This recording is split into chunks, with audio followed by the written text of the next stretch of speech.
Kembali bersama kami, Pusat Kajian Anti Korupsi Pukat UGM meminta KPK menginvestigasi dugaan penerimaan gratifikasi terkait jet pribadi putra Presiden Jokowi Kaisang Pangarep dan istrinya Erina Gudono.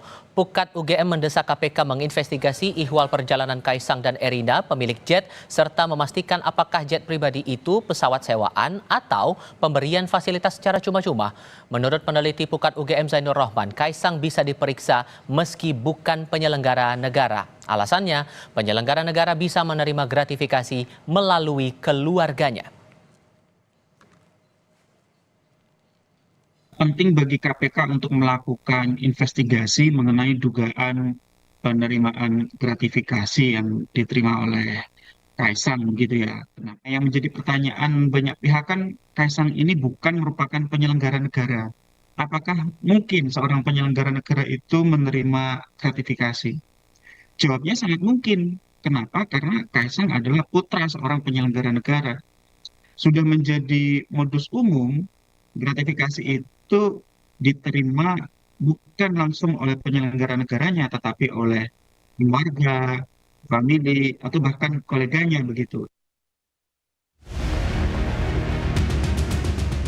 Putra bungsu Presiden Jokowi yang juga Ketua Umum PSI Kaisang Pangarep dilaporkan ke KPK oleh dosen UNJ Ubedillah Badrun. Ubed mempertanyakan asal-usul kekayaan Kaisang yang bergaya hidup mewah. Ubed juga mempertanyakan laporan yang ia buat 2 tahun lalu terkait dugaan tindak pidana pencucian uang keluarga Jokowi.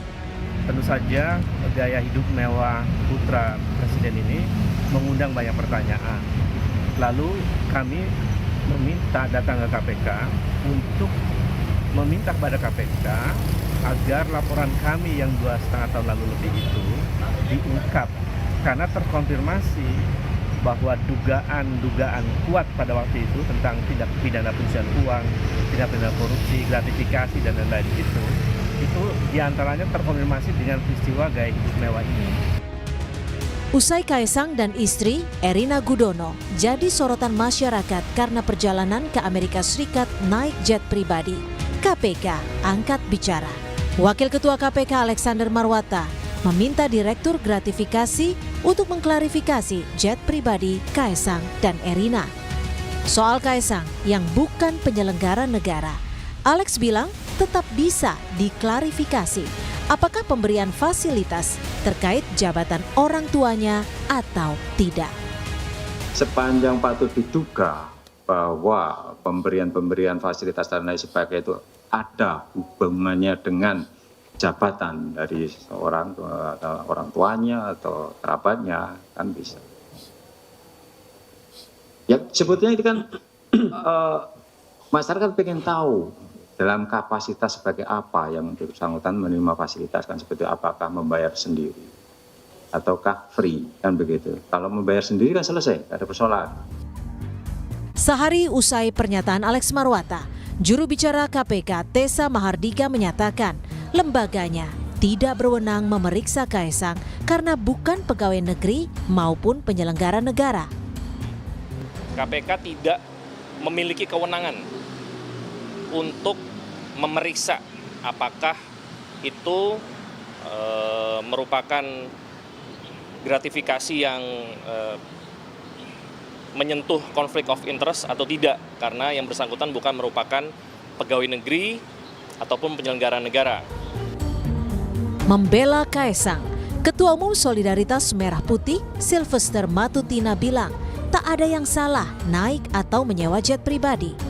Namun, karena sudah jadi sorotan, menurutnya Kaisang perlu memberi klarifikasi. Ya, mau tidak mau memang harus mengklarifikasi karena ini kan sudah menjadi konsumsi publik, apalagi beliau anak orang nomor 1 di Indonesia. Tapi sebenarnya kalau kita mengenai charter-mencarter atau penyewaan private jet ini, kalau kita mau jujur sih sudah lama ya. Banyak orang-orang kita, para pengusaha, terus para pejabat juga, terus artis. Bahkan kemarin kita lihat waktu pencapresan, itu capres dari 01, 02, 03 itu memakai private jet semuanya. Tapi nggak ada yang dipermasalahkan. Jet pribadi yang ditumpangi Kaisang Pangarep dan istrinya Erina Gudono ke luar negeri jadi sorotan saat ramai unjuk rasa RUU Pilkada.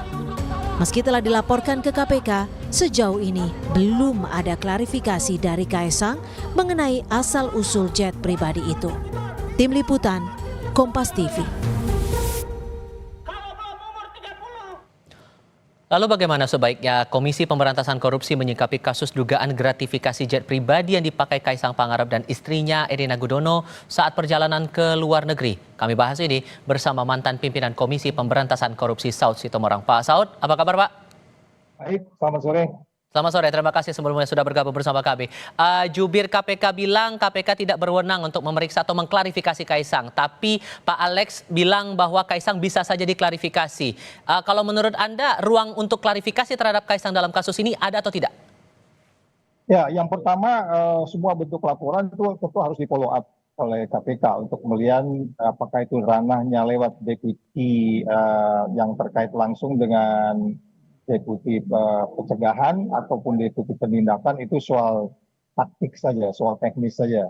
Tetapi yang jelas ketika seorang penyelenggara negara, itu penyelenggara negara itu ikut keluarga ya, melakukan sesuatu yang punya potensi untuk kemudian adanya potensi gratifikasi. Kalau kita bicara undang-undang tindak pidana pemberantasan korupsi, diantaranya adalah gratifikasi dan lain-lain. Dalam konteks ini gratifikasi tentu harus didalami. Jadi jangan bikin statement dulu. Jadi sebaiknya laporan itu dibaca baik-baik supaya nggak seperti laporan Ubaidia yang sebelumnya 2 tahun yang lalu. Iya, 2,5 tahun yang lalu dia ngakui.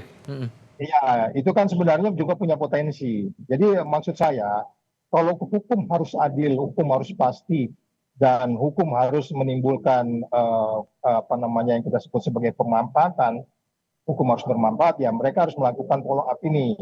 Nah, jadi kita nggak berdebat soal itu anak putra putri, pokoknya yang namanya penyelenggara negara termasuk keluarganya itu punya potensi kuat untuk kemudian dilakukan penyidikan, tentunya diawali dengan penyidikan, karena bagaimanapun ini semuanya ada kaitan dengan posisinya sebagai penyelenggara negara. Kalau yang bersangkutan itu anak seorang tukang bakso, nggak juga naik pesawat, ya kan begitu ya. Atau katakanlah siapapun lah gitu. Kalau naik pesawat bisa jadilah anak tukang bakso kalau dapat hadiah banyak gitu. Maksud saya gini, yang bersangkutan itu karena terkait langsung dengan jabatan bapaknya atau atasannya ataupun keluarganya, itu punya potensi untuk didalamin. Karena bagaimanapun naik pesawat pribadi yang begitu besar itu cukup mahal kan gitu. Karena begini juga Pak, dari 2 pelapor yang menyampaikan, salah satunya adalah Koordinator Maki Boyamin Saiman, itu turut melampirkan MOU pemerintah kota Solo dengan pihak swasta yang ditandatangani Gibran saat menjabat sebagai wali kota Surakarta. Dan ini diduga kaitannya berhubungan langsung dengan penyewaan jet pribadi itu tadi. Jadi kalaupun ini dijadikan bukti, menelusurinya gimana KPK dengan bukti itu? Ya, saya nggak masuk langsung di pokok perkara ya, tetapi apapun bentuk laporan yang sudah menarik perhatian masyarakat ini harus ditindaklanjuti, dan itu sudah diarahkan oleh salah satu pimpinan dalam hal ini Pak Alex, kemudian timnya turun untuk melihat kembali, menyelidiki kembali atau katakan pendahuluan untuk kemudian memastikan bahwa memang ada potensi gratifikasi di situ. Of course ini penyelidikan tentu kita dengan azas praduga tidak bersalah ya. Tetapi akan menjadi bersalah dalam hal ini KPK apabila mereka tidak menindaklanjuti itu. Of course ada praduga tidak bersalah itu harus dibuktikan bahwa dia memang tidak bersalah, dan KPK harus membuktikan itu bersalah atau tidak. Mereka digaji untuk itu. Jadi sekali lagi kita harus memastikan bahwa azas tidak bersalah itu harus ditindaklanjuti dengan tindakan-tindakan yang lebih memastikan bahwa tidak terjadi abuse of power. Kita juga nggak boleh juga membawa seseorang yang terkait dengan kalau dia bisnis to bisnis. Tetapi kenapa kemudian ini disebut menjadi menarik perhatian? Karena ada kecurigaan, actually is not business only gitu. Jadi kalau bisnis to bisnis itu murni, itu pun menjadi perhatian. Apakah itu ada kaitan? Nanti kan kita lihat itu pendalamannya, kronologisnya. Ya Tapi kan? seberani apa menurut Anda KPK untuk bisa menindak kasus ini? Saya nggak ngerti dengan posisi 4 orang pimpinan itu, kelihatannya yang baru ngomong kan Alex ya, dan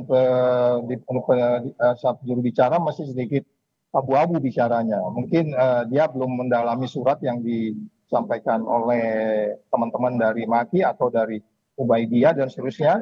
Tetapi common sense kita, akal sehat kita, tanpa kita mendalami hal ini lebih lanjut saja, sudah dapat dipastikan Baik. ada potensi konflik of interest dan peran yang bersangkutan sebagai putra seorang presiden. Itu udah common sense kita begitu. Oke, Pak Saud Situmorang, terima kasih banyak sudah berbagi perspektif bersama kami. Sehat selalu ya Pak, selamat sore. Ya, selamat sore.